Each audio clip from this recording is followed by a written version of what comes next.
Hi, welcome to Almost Cancelled. Today we're going to be talking about Game of Thrones Season 7, Episode 2, Stormborn. This was quite the episode. I'm the king beyond the spoiler wall, Matt, and with me as always is the Ginger Raven, Connor. Yep. Last week we talked about how the first episode kind of felt like an epilogue to Season 6. Yeah. This felt like we just, hit the gas and jumped to mid-season because the stories were moving. Pretty much. And I feel like this is maybe a reaction to it being less episodes. So it's like, right, we've got to get through this. Yeah, which So I thought too that this season we're going to have more expanded episodes. So when I saw it was just a regular... We are, I mean, to be fair, they're usually about 52 minutes, 54 to 56, I think, is the average. And this is a full 60. Yeah. And I did check the run times at some point. I know there's one that's actually shorter than most. It's only 50 minutes. I think that's episode 5. But then 6 is like 69. Yeah. And then 7's like a full movie. It's like 79 minutes, yeah. Yeah, it's because they're still getting 10 episodes worth of content. Not quite. They're just, well, you know. Yeah, What I mean. it's more like 8.5. Okay. Well, yeah. You know what I meant. Yeah. But everything in this episode kind of revolves around the, I don't want to say specter, but the, what's the word, of Daenerys. Like, everyone's reacting to her being there now. Yeah, it's all about, right, she's here, and things have changed because of that. Yeah, and she's kind of changed too. I've always been sympathetic towards her cause because of what she's been through and her kind of noble intentions of freeing people across Essos. Here, I think she turned up the "I'm the queen, you do what I say" more than I've seen before. And that kind of bothered me. She did, but it kind of she was doing it to stop them just going, "Hey, let's just burn everything." Well, yeah, but you also had Tyrion there that was doing that more. Like, she is open to advice. Like, that's what she has her war council for. Yeah. It's just her, like, I'm mainly talking about her attitude towards Varys. And, like, he's the spy master. Of course, his loyalties are shifty. Like, that's what you want in a spy master. No, I get that. But I think this is just one of those things where she's young. She's still learning how to do this. Yeah. And this is a case of she thinks that everyone's got to be completely loyal to her. And I think this is a case of her learning that, okay, people can be useful to me without their absolute loyalty. Yeah. Well, and that's, I think, what Varys proved, because it was kind of them playing chicken with one another. Like, yeah.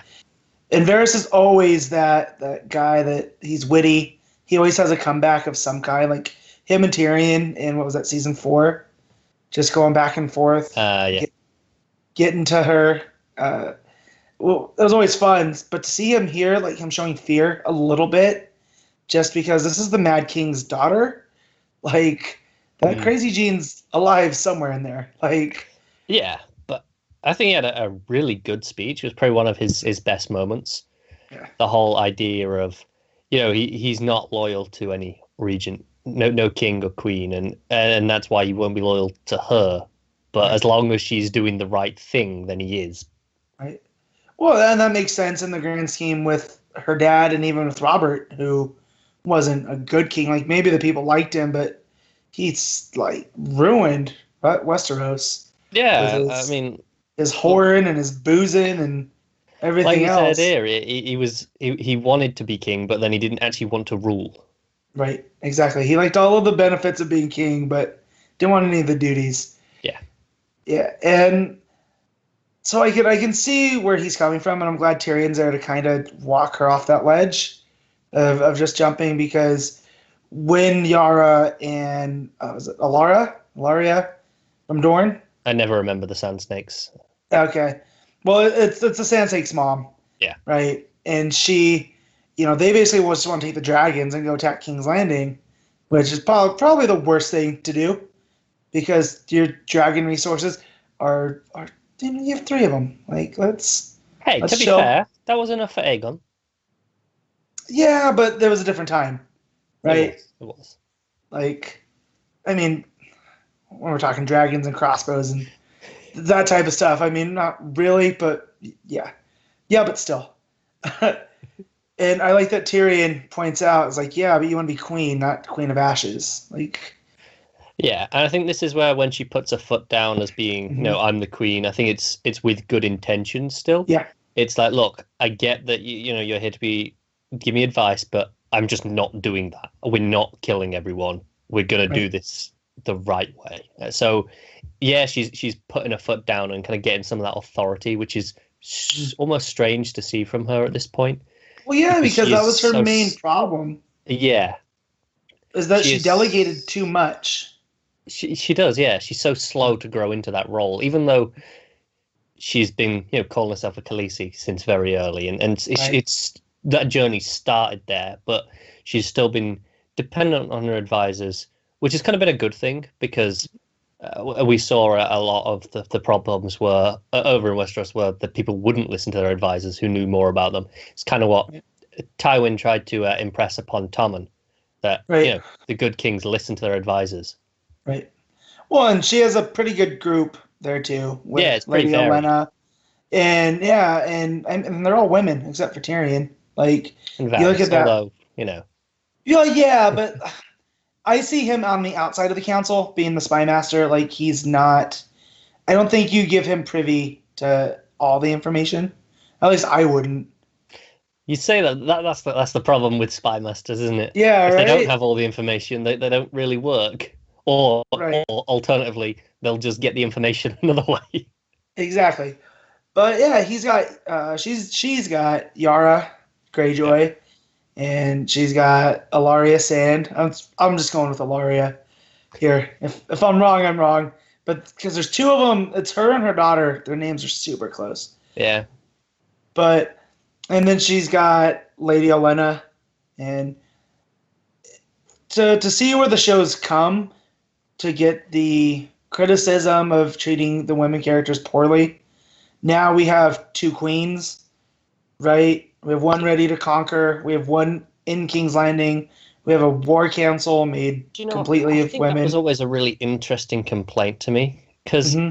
personally, I think the show didn't treat them poorly. I think it made a point of showing that the male characters treat them poorly. So, Yeah, but then that's they were typically they were always on this journey to become kind of the eventual rulers of the world. well, and that's what I want to point out. Like the fan favorite character, you know, Lyanna Mormont, right?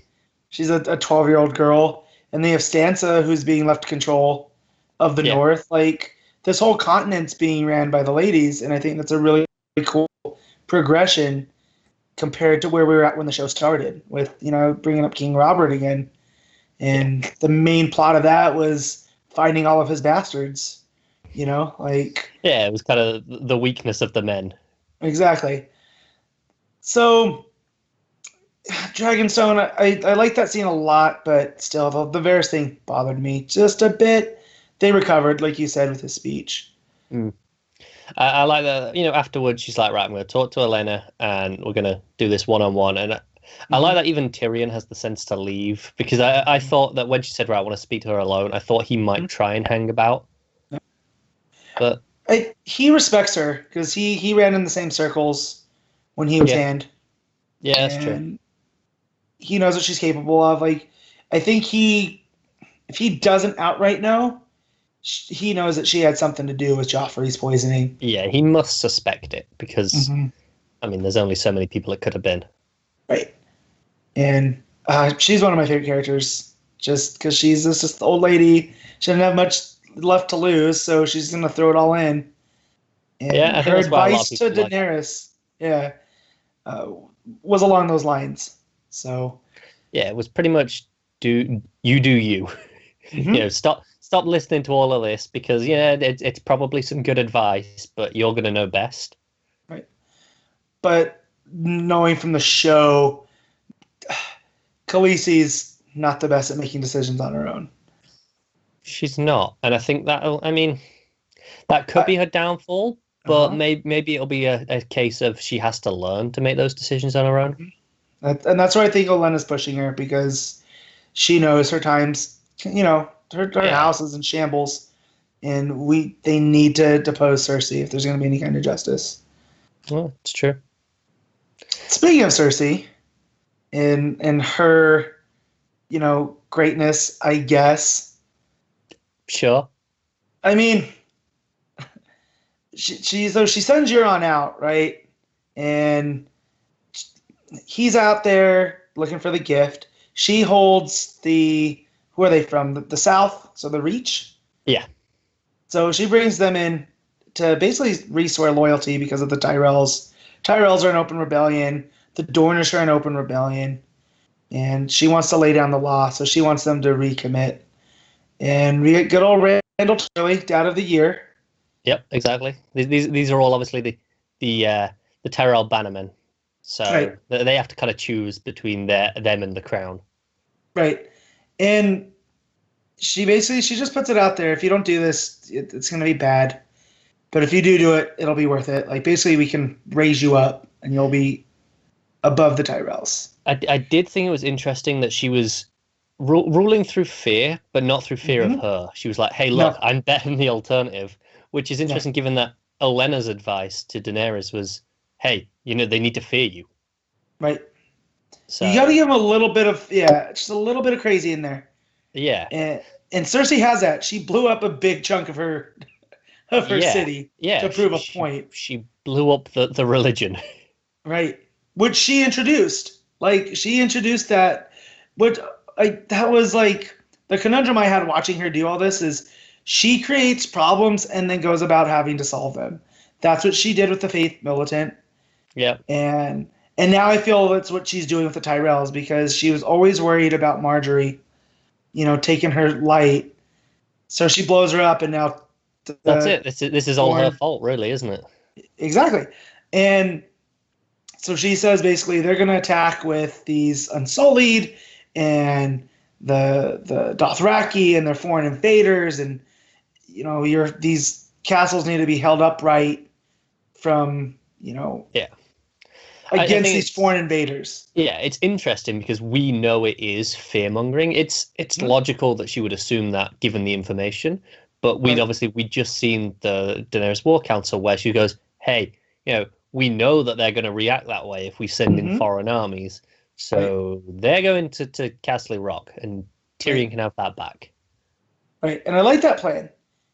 It's good. It's smart because that makes sense. Because it doesn't play into this, and I feel like Cersei's playing with bad info as well. Because since Daenerys took over the Dothraki, I don't necessarily think they're the enslavement, warmongering.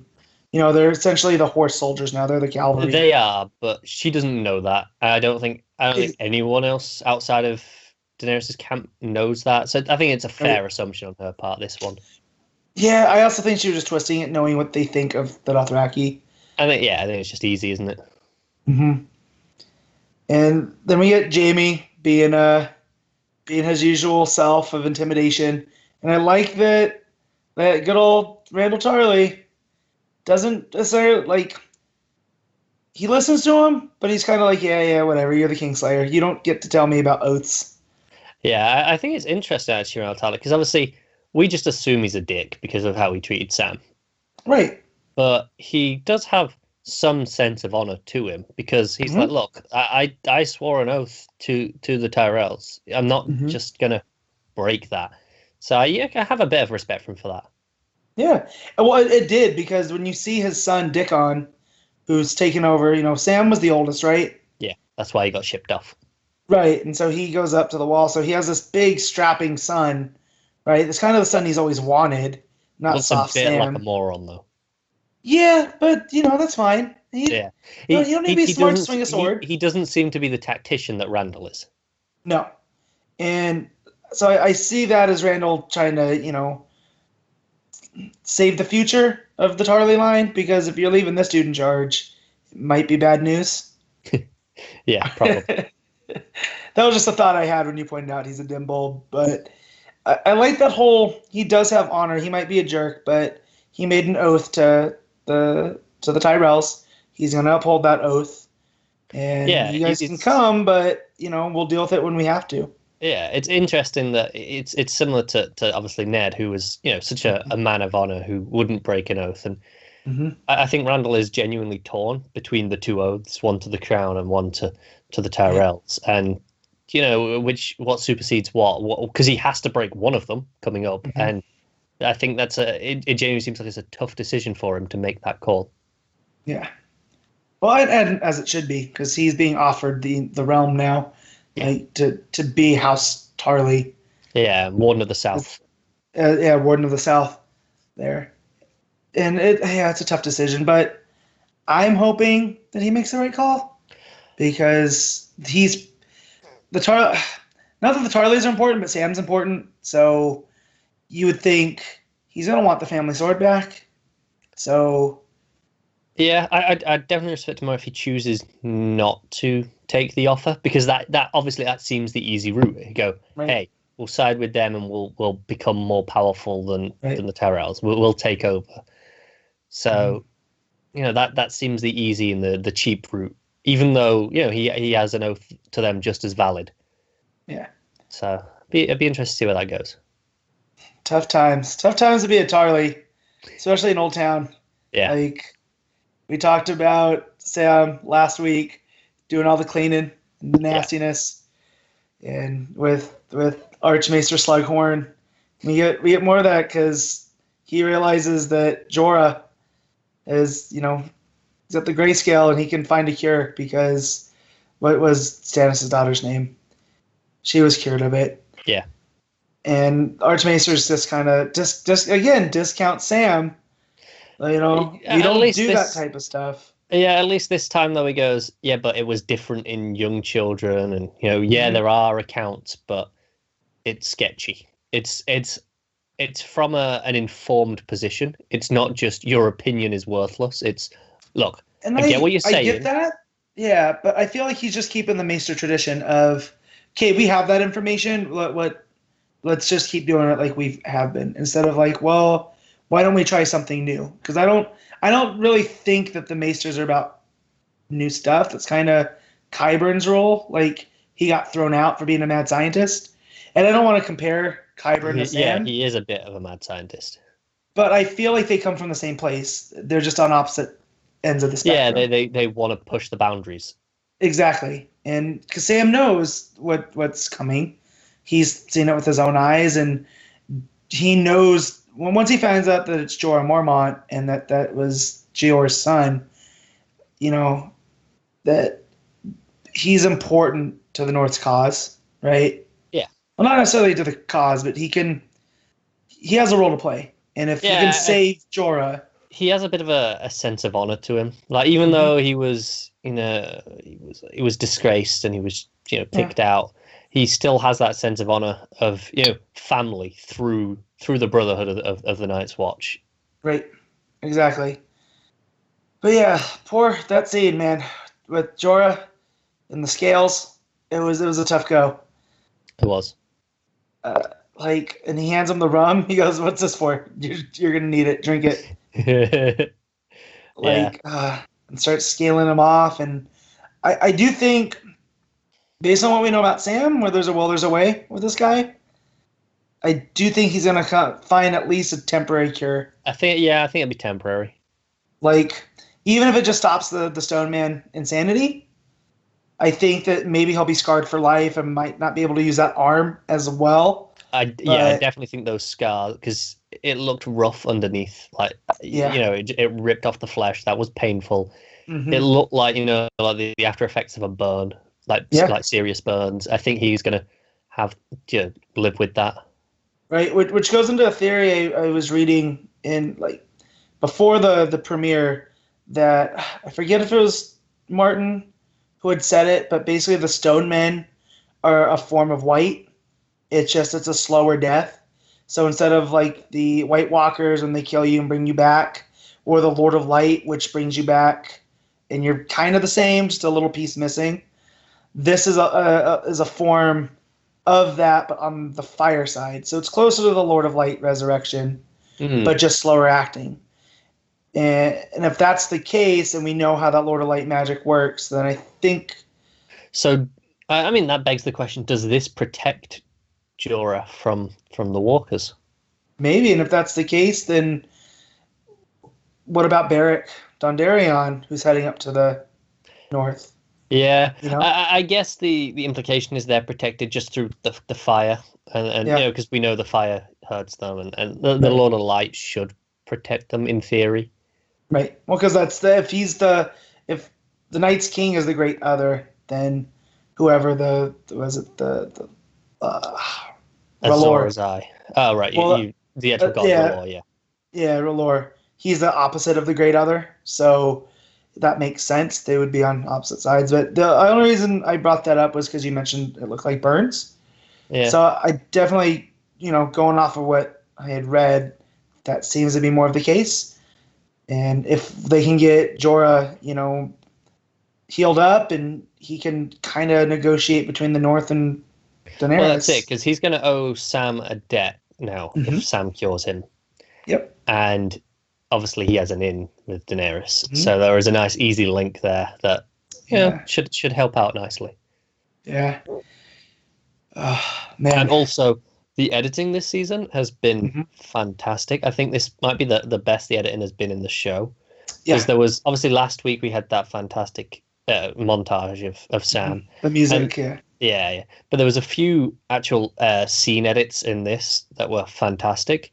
But one of them came at the end of this where, we're in on that and there's all that pus leaking out and it's all, you just got the yellow gunk and then suddenly you come out and you're in that pie in the inn. Yep. And And it, back in the Riverlands with Arya, yeah, and she's cutting into it, and I was just like, oh, that's dirty pool, man. Hang up I from know, something gross to something that looks delicious. I know. But it You was know, a great edit. Watching Thrones, trying to eat my ice cream. Now I'm like, can't now. Thanks a lot, guys.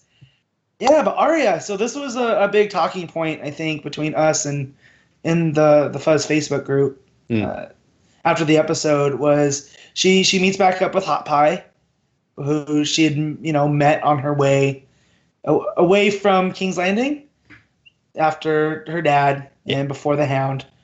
That was around the time of Gendry, right? Was Yeah, Hot yeah. Pie? It's when they were all together. Yeah. And so he's just, making pies, doing what he wants. Like, seems to be living a good life in the Riverlands. Yeah. And so he can tell that Arya's not quite the same. I mean, he still calls her Harry, which I thought was a fun little callback. Yeah, I liked it because he never, even though he knew who she was by the end, he Mhm. still knew her as Harry for long Right. enough that it stuck. Well, and then also this plays into the whole she has many faces. She's Yeah. Arya Stark. She's no one. She's a Frey. Which that was another funny line about her making pies. She doesn't brown the butter because she didn't have time Yeah, I with got the me. Frey pies. That was fun. And as fun as that scene was to see her run into an old friend, she runs into her old best friend. Yeah, because Yeah. the only real point of that scene was that she learns that the Boltons have been taken out and Mhm. John and Sansa have Winterfell, so she could go home to her family. Right? And I like too that they called it the Battle of the Bastards. I did Like, too. I was, at first I was a little bit okay. It felt like, when you're in a comic and there's an event yeah, and then they reference in it and it never really lands. But yeah. the more I thought on it, the more I like it in this. I think it kind of worked. Yeah, because even though Ramsay was raised up, he was still the bastard of Yeah.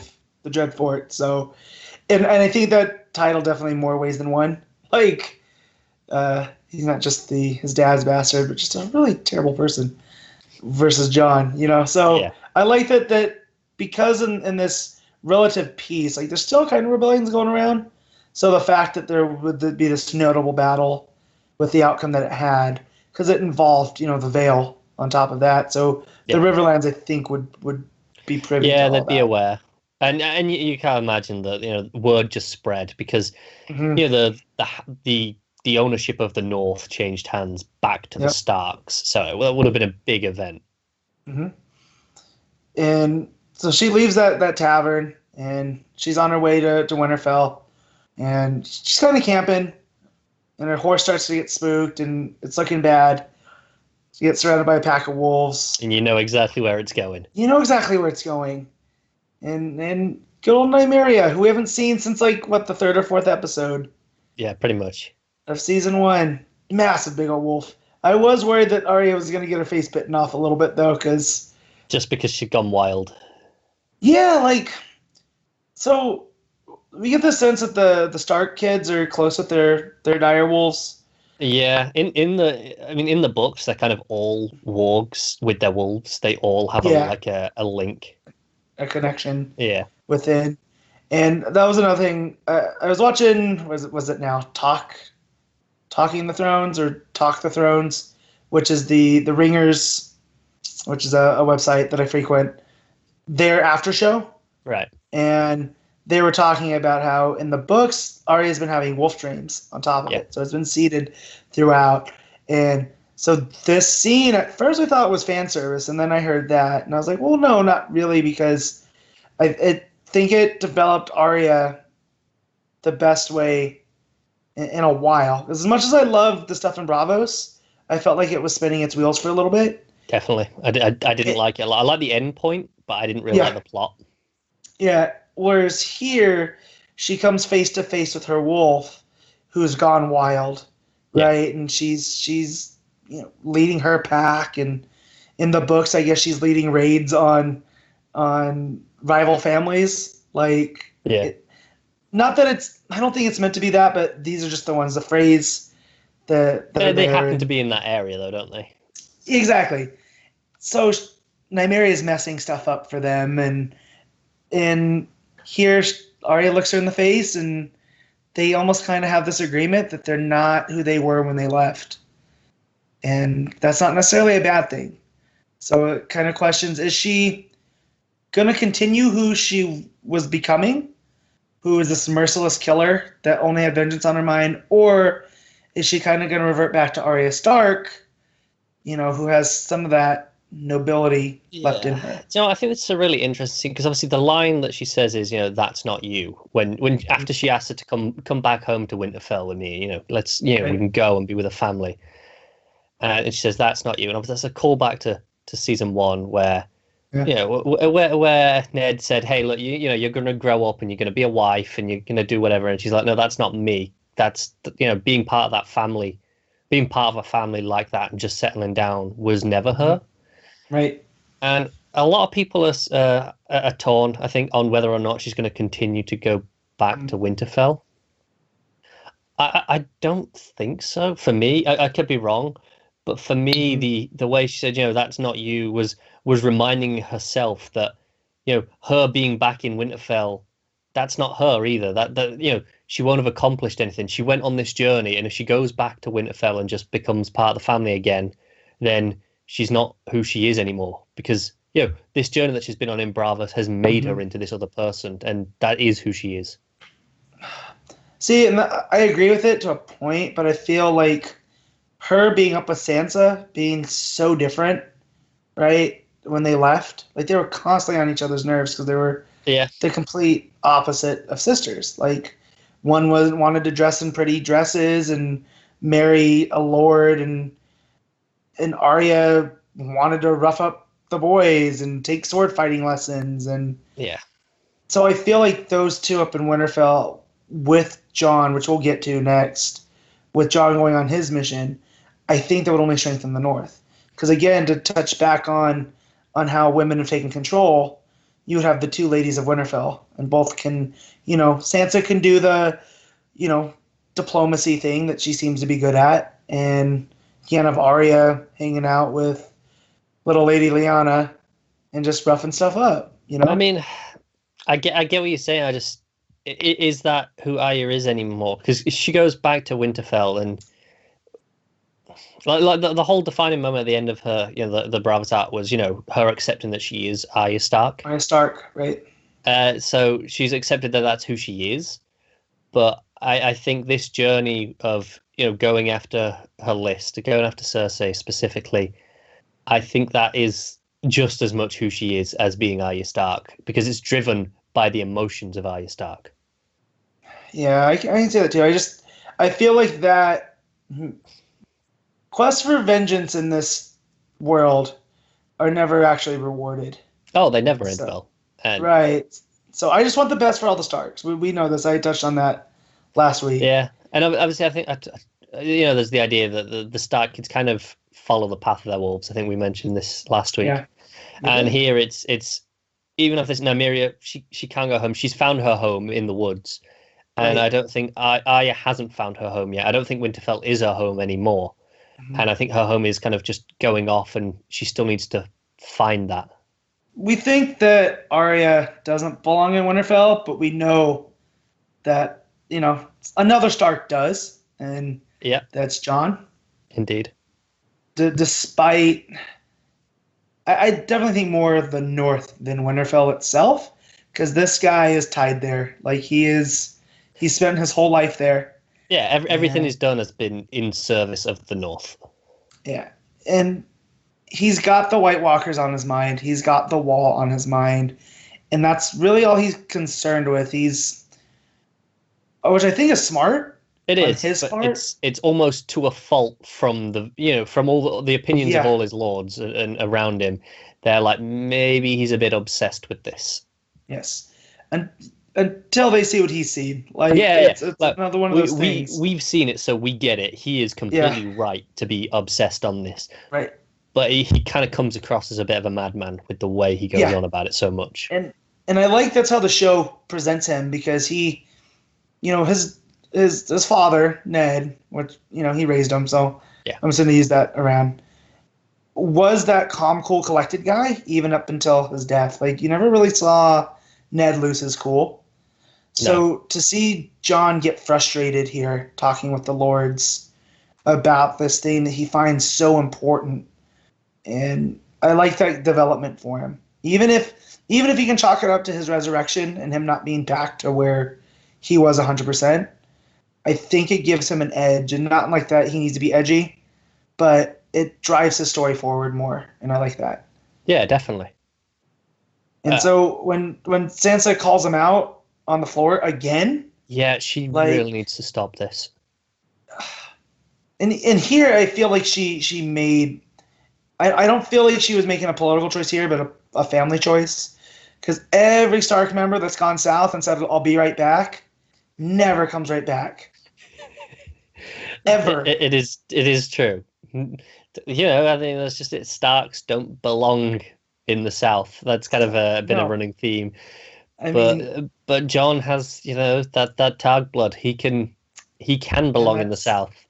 Yeah, and to see her get all worked up over it, I thought too, was, as much as I'm tired of her getting all upset and like conflicted, because technically that's her area, because he's a bastard and she's the oldest and she feels that she is the best to lead. Like, this was more of a personal, I don't want to lose my brother, we're just becoming close, and if you go down there, there's not a promise you're coming back. Yeah, it's interesting, because obviously Sansa was always when they were younger, she was always the sibling that was, the most distant from him, was very aware that they were only, half siblings. Right. And she kind of took after Cat, where she kind of kept him at arm's length. Mm-hmm. So this is probably like the first time in their lives that they've really been this close. Yeah. So it's kind of sad to see her, being that worried. Mm-hmm. Yeah. And so Jon and Davos decide that they're going to go down and meet with Daenerys, because they need the dragon glass. That's his deal. He goes, I don't want to have to bend the knee, but if it's what's best for the North, I'm going to do what's best for the North. Yeah, it's kind of that idea that the Lords of the North, they're just getting used to the idea of, we have a king in the North again. We have our freedom, and we can have that, and maybe we should have that. And Jon's like, yeah, maybe we should, but it's not. If there's no kingdom, then what's the point? Exactly. Yeah. He'd rather be Warden of the North than and have the North survive than be king in the North and them all be dead. Yeah, and it goes back to Daenerys not wanting to be the Queen of Ashes. Yeah. It ties those two stories, which I think is interesting as well, because if this is the Song of Ice and Fire, then you have Ice and Fire here that presumably going to be meeting soon. I think maybe even next episode, if we're lucky. Yeah. I mean, maybe not. Maybe they'll take the week off from them, because that happens every so often. But I don't know. And they're heading to the port too. So Yeah, but anything can happen time jumps happen That's in true. this show. I mean, even the idea, Daenerys was like, right, send the Raven, and then the next Right? scene was It's he's right got there. things just skip ahead. That's fine. Well, I just meant that anything can happen in between. Like, it wouldn't surprise me if it's not the next episode, if they don't meet until, the fifth episode or whatever, just But because yeah, it's of possible. It depends if story they've got developments. something worth telling on that journey, Mhm. or if the journey isn't important. If it's just we need to get there. Yeah. In Davos, he knows how to sail, so he can go right into Dragonstone. I feel Yeah, he he gets knows that connections there. area nicely. That was Hmm. his home grounds. It's a stomping grounds, and he's a smuggler. He knows what's up. Yeah, Yeah, and we also get a nice John moment, which I fist pump, being yeah. a hater of Littlefinger. Oh yeah. Like it was probably Ramsay, Joffrey, and then shortly, like right there, Littlefinger. I think Littlefinger's the most interesting though because he's not outright just psychotic like Ramsay No, and Joffrey. He's smart. That's what makes but him scary. yeah, I don't have respect for people that don't get their hands dirty. Like even Cersei got her hands dirty, No, that's and true. Littlefinger's managed to stay clean so far. Yeah, And then he runs into Jon Snow, who is not having any of his BS he is whatsoever. not. And do you know what I loved about this scene most of all? You know how you were saying just earlier that Ned was this calm, composed man right till the end, Mhm. and we saw John lose his temper at the Lords, and it was even though he is kind of his son still, Mhm. he's not. He's inherited some of that fire, Yeah, and I thought it was really interesting that this took place under Ned's statue, yeah, I do which too. yeah, Well, you have the heir to Ned Stark, right? Because Ned brought this kid back with him from the war and yeah, raised him as his own, and then you have Littlefinger, who constantly pined about Ned's wife and was Ned's undoing. yeah, And so you're having the conversation at Ned's grave or his crypt, whatever you want to call it. And then John just loses it when he kind yeah. of threatens Sansa. And I mean, Colin, maybe it wasn't a threat. So I don't want someone to call me out. It was a Less of a threat. threat, more of an indication of interest. Yeah. And John just loses it and choke Yeah, holds him up against, and it was up against the wall that holds Ned too, which I thought was a nice touch. yeah, exactly. And I thought, is this it? Is this the end of Littlefinger? Are we gonna do this over Ned's body? Like, if so, That would be a perfect place for it. it would be. But then again, that's more trouble than it's worth, and It is. John realizes this. That's And it. we He's get a like nice he shot. gives him the warning. He's like, look, Mhm. I will if you do anything, but not now. You're too important. Yeah. Well, and then we get that shot as they leave the crypt of Littlefinger eyeing Sansa, and Sansa Mm. not paying him any attention. So what I'm hoping here is that Sansa, the whole Bolton debacle, opened her eyes up to him, and I think she's it did. playing I him. think last episode she was very clear to him. She says, "I know what you want, and you're not having it." Right. I think she's very very aware. Yeah. But I think it's interesting. This is all about their we were talking about John's obsession with the walkers.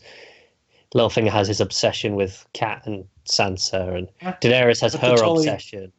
Yeah. Yeah, That's they all true. have it. That could be the underlying theme here, is obsession. Yeah, like forward. Cersei's obsession with power. Yeah, which we get a massive scene with her Yeah, where Qyburn, the mad scientist, takes her to the dragon crypts, which that's such a cool. Like I talked about Dragonstone being metal. This was even more metal.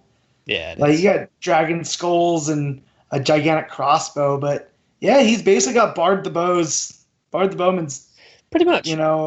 crossbow ready to go. Do you know what? I've seen a Yeah. lot of people complain about this. Weirdly, have you? Well, now that I've seen it, I understand where they're coming from, but at the same time, when you got dragons and you expect so we all expected, Daenerys just to come in and start taking names because she's got these two ginormous armies and 3 dragons. You need to throw up obstacles in her way, or else what's the point of the story? No, I think people I've seen complaining were going, a crossbow was too boring for Qyburn. They expected more.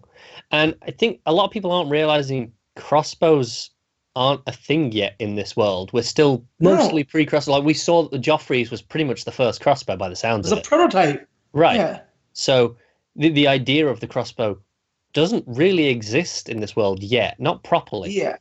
Well, that was the thing also on Talking the Thrones. They brought up, I guess, that a crossbow like this was in Dorne, and it brought down one of Aegon the Conqueror's dragons. All right.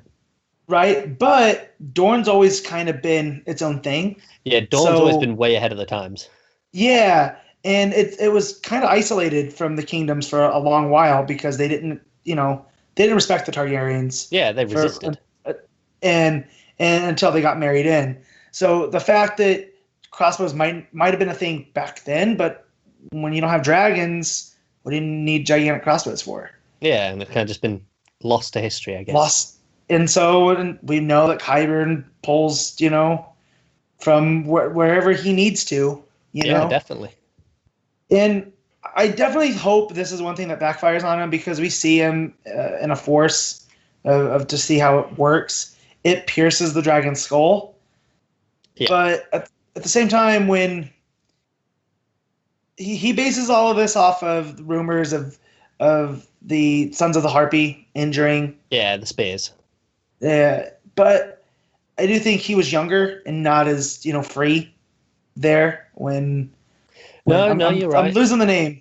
Is it the Drogo? Drogon. Yeah, when Drogon got injured, he was smaller. He's massive now. He was. I think, if this hits them in the chest, say, for example, Yeah, I don't. Maybe the armor of because obviously this is just a skull. This is Mhm. without all the armor of the scales. right. Maybe what I was that'll leading hold to. up. But if it gets through the wings, which are Yeah. definitely thinner, that could bring them out of the sky, and that could be enough. Yeah, but it was sort of things start going from bad to worse. Not in quality, but in my sense of dread. Yeah. Because everything's going well, and then we get to the Narrow Sea, where part of the plan that Tyrion had set up was, we'll take the Dornish to go pick them up, bring them back to King's Landing. We'll lead the attack with the Dornish and the Tyrell armies. And Yara loads them up, and it looks like they're on their way back to Dorne, and Euron shows up. And I ain't gonna lie. That was my one confusion with this scene. Mhm. Which direction were they heading? Did they have the armies and they were heading to King's Landing, or were they with the empty ships going down? I feel if they had the armies, they would have held more of a shot. That's what I'm thinking. Because it seemed like a lot of these ships were emptier. That's why, because the Ironborn were able to overwhelm, and I don't think if you have an army of Dornish people ready to fight, and even the Tyrell's army, I don't think that definitely it would not as easily as it was, which is why I'm leaning towards that side as well. So the Dornish army is still in play, as far as I'm concerned. It's just isolated. They can still march. Yeah, and I feel like the fleet, not that it's all the way gone, but I feel there's going to be more going on there because we get the scene with Yara and Alara, and they're kind of cozying up, and it just shows that Yara's kind of off her game, and that Yoren's not. Like, Yoren might look like a fool and this mad dude that looked too long into the sun like Jack Sparrow, but he knows how to be an Ironborn. He's definitely he is like it kind of makes me feel like, right, the Ironborn are pirates. He is a ultimate pirate.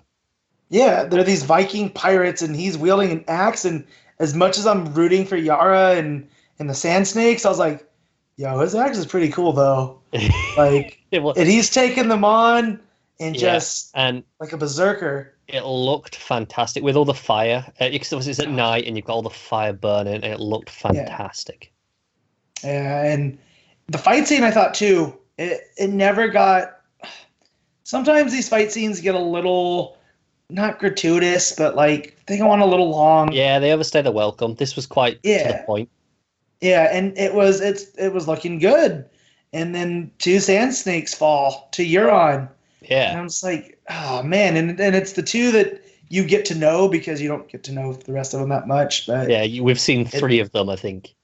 Yeah, you get Obara, and she has the spear like her dad, like Oberyn, and she falls way too quick, I felt. Although it also shows that, again, Euron knows what he's doing. He's not... Yeah, that's it. Because we've kind of seen over and over again these sand snakes are supposed to be formidable. Yeah. You know, they have a reputation, and Euron just cuts through them. Yeah, like they're nothing. And then it looks like Nymeria, the other sister, played by Colleen Wing, which I feel is a little bit why she's kind of done for, because she has another job she can go beyond. Yeah, yeah, and she's in Star Wars too. Yeah, she's in Star Wars too. She's a rebel pilot there, and she falls too, and the Ironborn get down into the keep, and they take Yara up, and she's fighting, and they take Alaria and her daughter, the one that's actually it's who I get their names confused. She was the one with Bronn. She was the one that distracted Bronn. Yes. While they were in Dorne, and they take those two, and they got Yara, and Theon's there fighting, and he stops, and he's kind of in a no-win situation. It's a Kobayashi Maru. Yeah. You know, to borrow from Star Trek. And it's either lose his sister and die on his feet, or abandon ship and abandon all hope. And that dude, he becomes Reek again and just drops his sword and runs. Do you know what? This is it. Okay, I've seen a lot of people go, Theon made the right choice. Of course he had to run. It was the only way to survive. Yeah, and they're right. No, they're right. He made the right choice. The thing is, he didn't make that choice because he thought this through logically. He broke. He looked. He was fine in the heat of the battle because he was just in the moment. When he stopped and looked around and saw the horror, that's when the PTSD hit him. He snapped, and you can see it in his face. It's some great acting. He turned back into Reek for a moment. Yeah, his whole facial expression changed. He almost becomes a different person. He does, and when he runs, it is running because he's afraid. He's broken. Right. He's a coward again. It's nothing to do with logic. It's not a strategic. Like if Tyrion had jumped, it would have been strategic. We know this because but with him, it's the cowardice, and it's almost like Yara's like, "We'll die in your feet. Let us both die because we're not. I don't want to be taken captive by him." They know what the Ironborn are about. I mean, it's their people. Exactly. And no, he abandoned ship, and last thing we see him is him floating in the water. Yeah. Maybe Gendry picks him up because we haven't seen Gendry in forever. He's just rowing. He's yoked. He's still rowing. Yeah. Oh God. But yeah, and I think we found Euron's present to Cersei. I think we did, and so speculation on Yara's fate. I think she's going to die. I think Cersei needs a win, and the public execution of a traitor is kind of exactly what she needs right now. It's kind of a shitty end for Yara's arc because she lost, but I mean we've seen that time and time again on this show. It's the iron price, you know. Right, exactly. You pay with your life. Exactly, and so by kind of accepting the role as she wanted to be the Ironborn leader, she has to accept that that's the price, and I think that it works for Cersei's arc a lot because she needs this right now. I do think that. I also the gift is definitely Alaria and her daughter, because what did the Dornish do?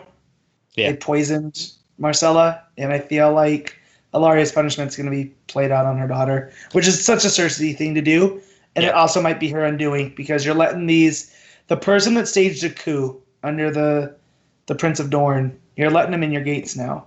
Yep, pretty much. And it's not going to and end we well. know that Oberyn poisoned his blades, and it was the daughter that was most like Oberyn, Obara, that had got a good piece of Euron. Yeah. I wanted to point that out too. That I feel like she might be gone, but we're not going to forget. And I feel like Euron's days are numbered as well. So as much of it was a win for Cersei, I don't think it helps her cause. Long term, probably not. I think short term public image is exactly what she needs. And that's what she's known for. I mean, that's why she did the Walk of Shame. It helped her short term, but in the long term, everything she's ever done has been short term public image good. Yeah, but it's never worked out. Yeah, and before we bring this to a close, there's a smaller things I wanted to hit on that we kind of skimmed over. Yeah. That was Grey Worm and Missandei. That's the That one I want to scene. talk about. Yeah. Yeah. So go ahead. So this is I think it's a fascinating scene. I've seen a lot of people really didn't like it.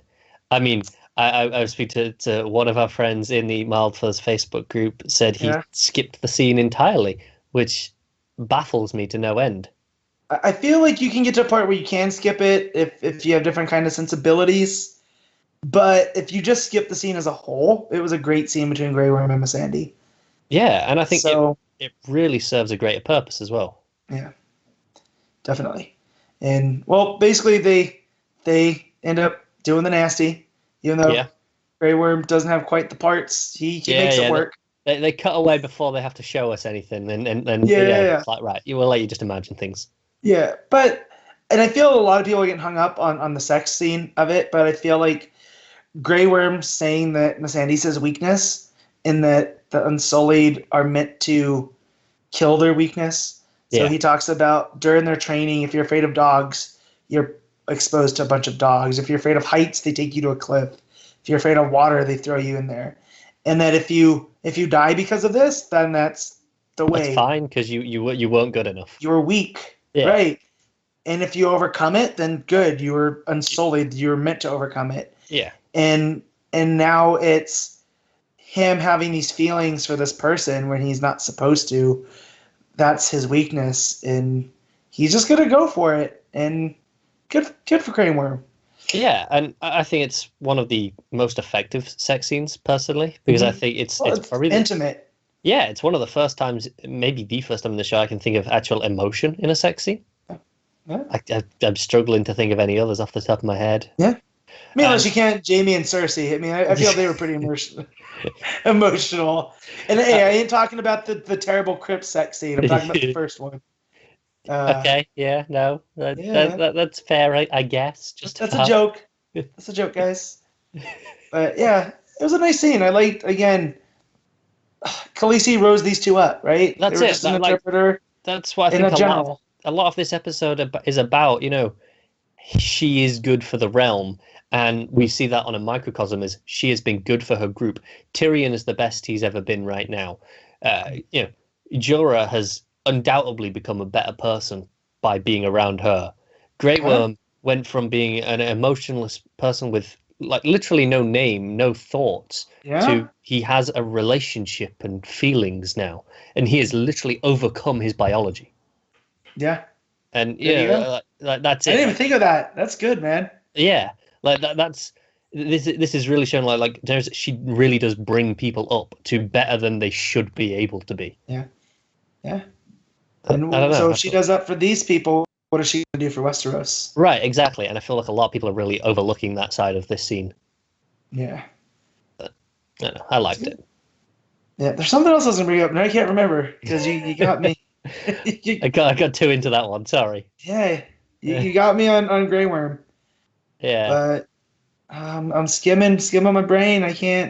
yeah. Quite, I can't quite think, but yeah. So that was episode 2, Stormborn, named of course for Khaleesi as a storm's hitting Dragonstone. You know, just like when she was born. But so let us know what you thought in the comments down below. You know, like, share, subscribe, all of that noise. Check us out on Patreon at mild_fuzz. I What think it's just mild patreon.com/mildfuzztv.